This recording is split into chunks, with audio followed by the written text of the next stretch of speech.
Çolpanını keynimde kaldırıp kalbimden çıkarıp ettim. Şu aman asmanımda 15 günlük dolunay çıktı. Şundaq.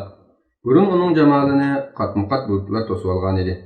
Emde onun mыңlarca, hatta 100 mыңlarca yıllardan beri ün-tünsiz izzetin saqlap parlap turgan tebessümün tamaşa qılıp atatdım. Men emdisinin nurun astıdımı. Ey yaylaqtaki toxtavsız zulmetli can elan qılgan nurluq ay. Demekçimenki bu nurani inqilab rəhbərləri və inqilabçılar. Əgər mən onlardan bir neçəsinin, yüzünün, hətta mыңının ismini zikir qılıb sanab çıxsammı, yanala nurgulları tılğı ilinmay qəlib uval bulur. Ularının sani bek köp. General Mahmud Muhiti, Ulu General Osman Batur, Şerifxan Töre, Osman Eli, әні ağı tüplüklərinin üstüdə bu qəhrəman cemaat duratdı. Bütün şəhər yezilərini diqqəti bilan küzütüb, elinğan qararlarını xalq arasıga yeyiş üçün tirişib atatdı. Jangovar Türkistan xalqını özləri görgən xorluqlarının hesabını soraş üçün fürsət tapsıla isyan qilishga chaqirib atatdı. 1932 yılının axırlarında şiddetli inqilab to'lqini boshlandi. Hoji Niyaz Hoji Ürümçide Xitoy tiklab qo'ygan raisning sarayida uchrashayli, dedi. Biz General Mahmud Muhitining safarimizda bizga Alloh yar bo'lg'isi degan so'zlaridan yo'limizning uzun, safarimizning mushaqqatli bo'lganligini, bu jarayonda qon to'kilish va dahshatli ilishlarni boshdan kechirganligimizni es qildik. Men qarindoshlar, bu ruslar taqib yurgan Marksizm falsafasi ba'zi yoshlarimizni ozdirib ketibdi, dedim. Hoji Niyaz Hoji kulib ketib, haqiqat quyosh porlagan chog'da bu hamoqatchi falsafalarning hammasi erib tugaydi, dedi. Aqbash cho'qqilarga bir qarab etgandan keyin so'zini davomlashtirdi. Allohning irodasi odamlar o'zlari tuzib olgan har qanday falsafadan ustundir. Ular o'zlarining atizmcha falsafalarini abadiy nusratga erishidi deb qarashidi. Amaliyotda u narsalar xuddi birdamlik chaqmoqqa o'xshash umri nihoyatda qisqa. Tarixning har davrida ba'zi mutakabbirlar Allohning kitobiga jang e'lon qilib boqadi va natijaga erishdik deb o'ylab qoladi. Amaliyotda zafardan to'limi yiroqda. Allah Taala kitobida Qur'onni haqiqatan biz nozil qildik va cho'qim uni qo'g'daymiz deydi. Allohning yordami bilan yo'lga chiqinglar. Allohdan boshqa hech kimdan qo'rqmanglar. Türkistan xalqi ajoyib xalq. Taslim bo'lib, hasrat va iztirob ichida tamarqab, nurg'unlari g'aflat uyqusida uxlayotgandek, ümidsizlik patqoqlari petib qolgandek ko'ringan bu xalq bizni ko'rganda tantana qilishib, ko'zlarida shodlik nurlari parlab, vahimalarni bir yoqqa cho'rib tashlab, top-top bo'lib bizga qo'shilishga boshladi. Azbiroyi, Xitoylar qani? Ular qo'rqib ketishyotdi. Iymon aytib biz bilan birga jang qilganlarmi oz emas edi. Xitoy kafirlarining penjasi ostida qolgan qizlarmi erkinlikka erishdi va bizga qatlib jangga otlandi. Shaharlarning birida xilbaslik bir Xitoyni Qashqarlik Rizvangul ismli bir ayol tutib olib, daraxtga bog'lab qo'ygan ekan. Xaloyiq atrofiga to'planib turibdi. U Xitoy soqchi bo'lib, ismi Chilli ekan. Xitoy xuddi bo'g'izlanishga tayyor qilingan buqadek yulqinib, o'zini qutqizishga harakat qilyotdi. Rizvangul uni qamchilashga boshladi. Sen bana, hey xotun, sen meningki, seni mening qo'limdan hech kim qutqiza olmaydi deding, ha? Meni eg'illanishga yiqitganing esingda bormi bu iflos? Unutib qolgan bo'lsang, yodingga sep qo'yay. Sana ming qatimlab, men sana o'ch, sendan nafratlanaman, mendan hech nimaga erisha olmaysan dedim. Allohning sendan va mendan kuchli ekanligini ta'kidladim. Sen mal'un qovon Chilli, meni yalang'ochlab, askarlaringni boshlab kelding. Mas alas cheriklaringga qo'li bog'liqliq bechora bir ayolning yalang'och holini tomosha qildirding.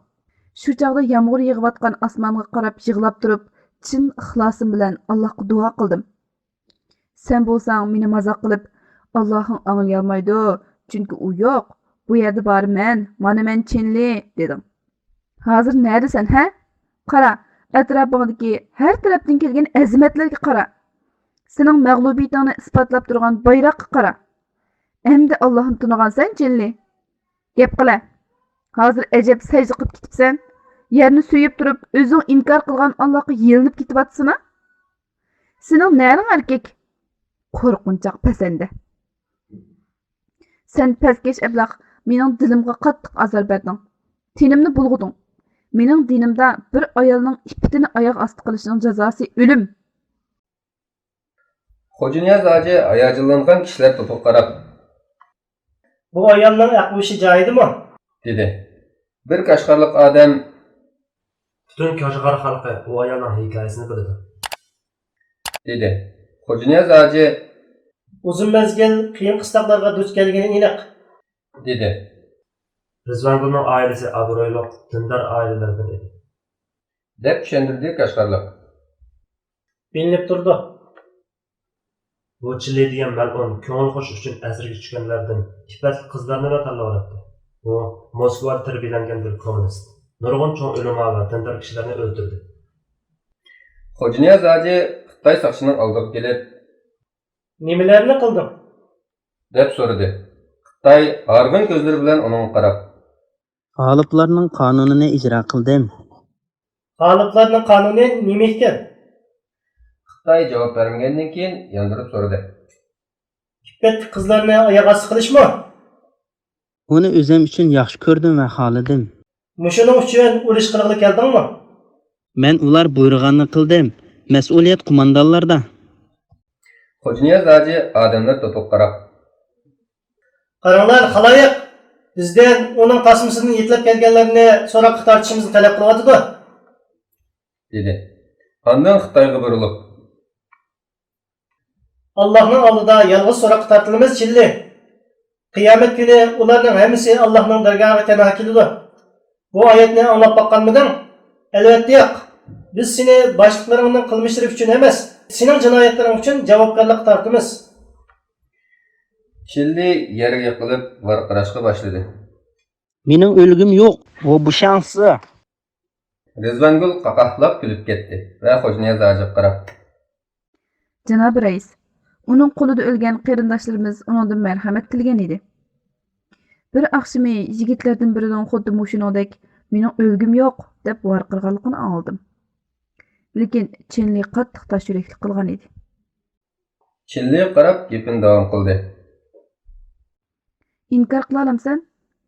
Nihoyat tashrifli qilgan eding. So'g'uqqonlik bilan tapanjani chiqarib, orqa-orqadan bir necha pay o'q etayotgan eding. Ondan Rizvangul atrofdagi kishilarni aylanib turib, hasratlik, ammo kuchli ovozda so'zlashga boshladi. Uning bechora qurbonlari ingraydi, ah uratdi.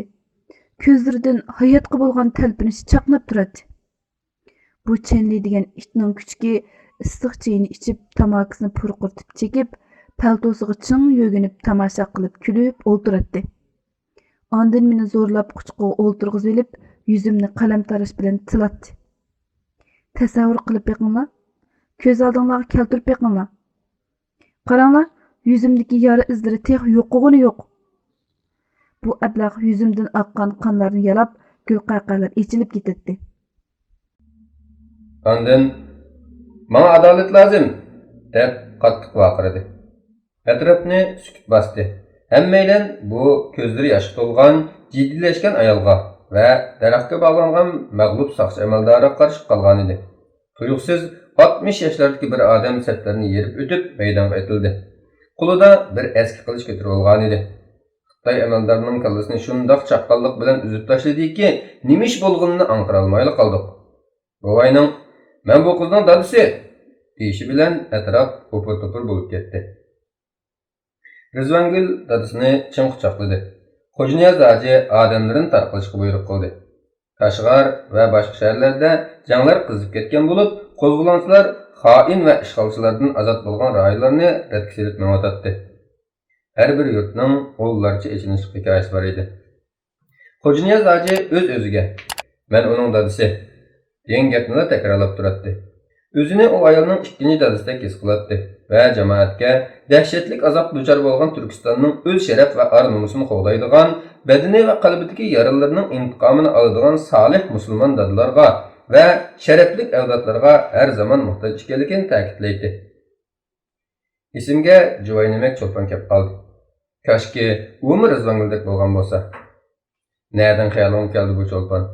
Ya uning dadasi bo'lmasam? Bu jafoliq kunlarimiz uchun bir yutum o'g'ildan boshqa narsa emas u. Güzel bağ bostanlarda barmaqlarni qantidigan yantoqlar cho'qim bo'ladi. Güllerinin arsida zərli qiyallar yaşırınıdı. Çolpanның aşı pəskeç çilliyinin fərqi yox. Bizning canımız çilli və onun qoşunuğa, şundaqla çolpanga oxşaş boğuluq tikanlarga qarşı buluş gerek.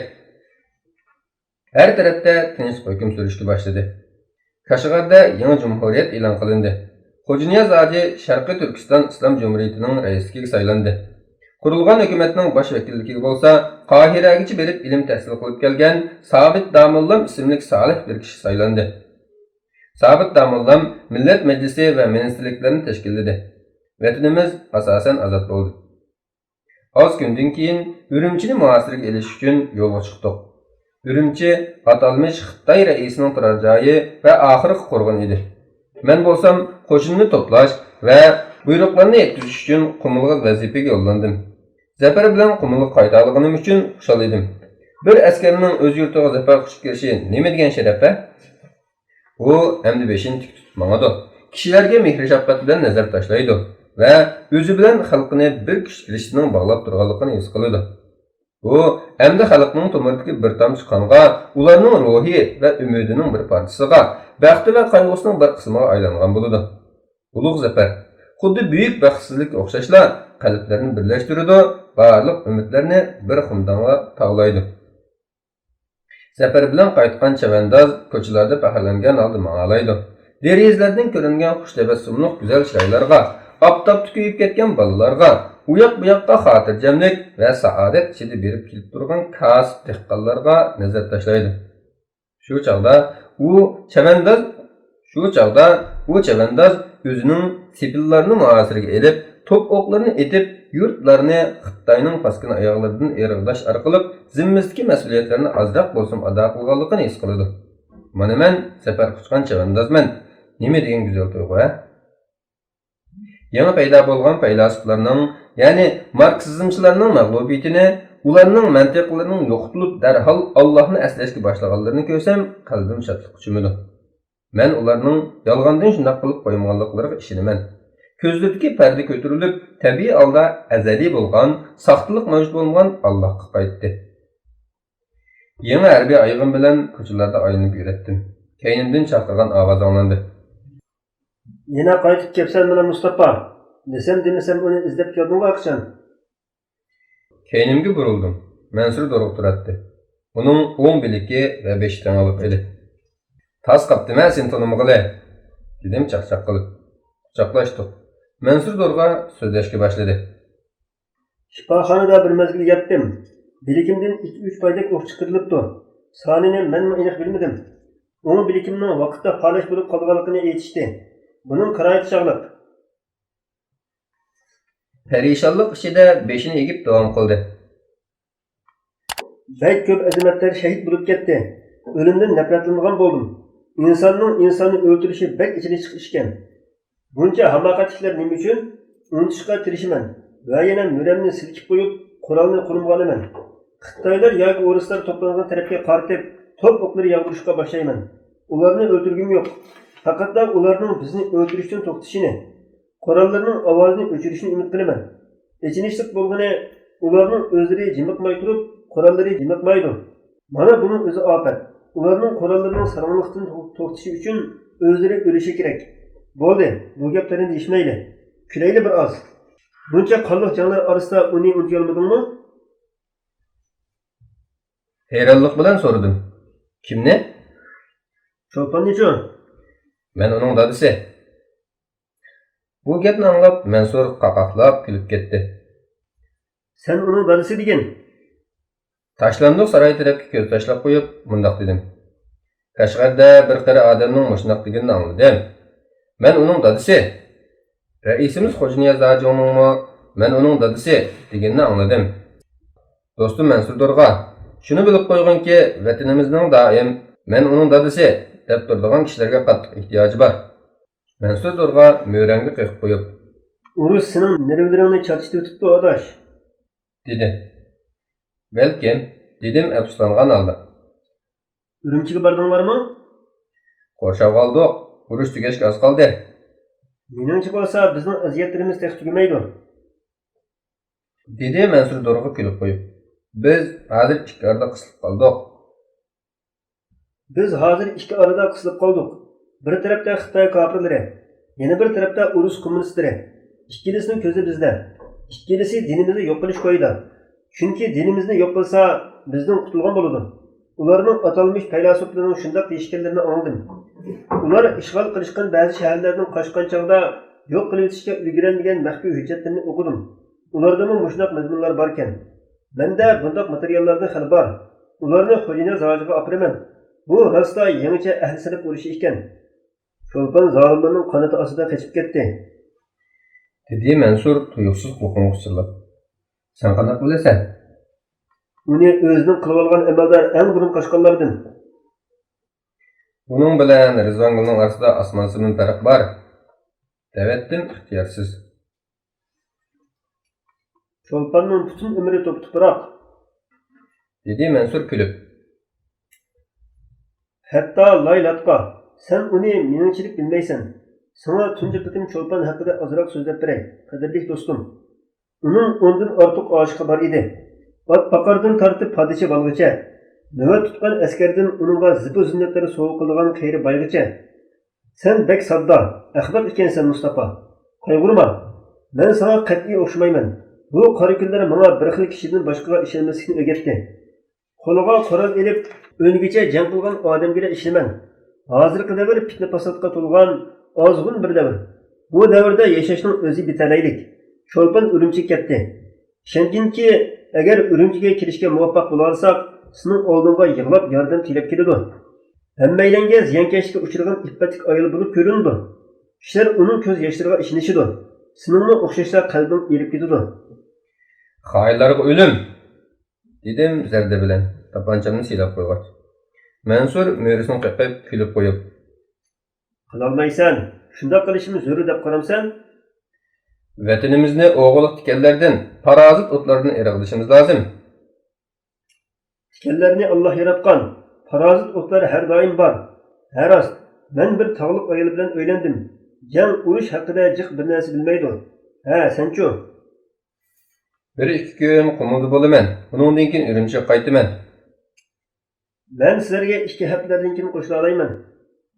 Mansur bilan xo'shlashib, qo'limning ko'chalarida nishonsiz aylanishga boshladim.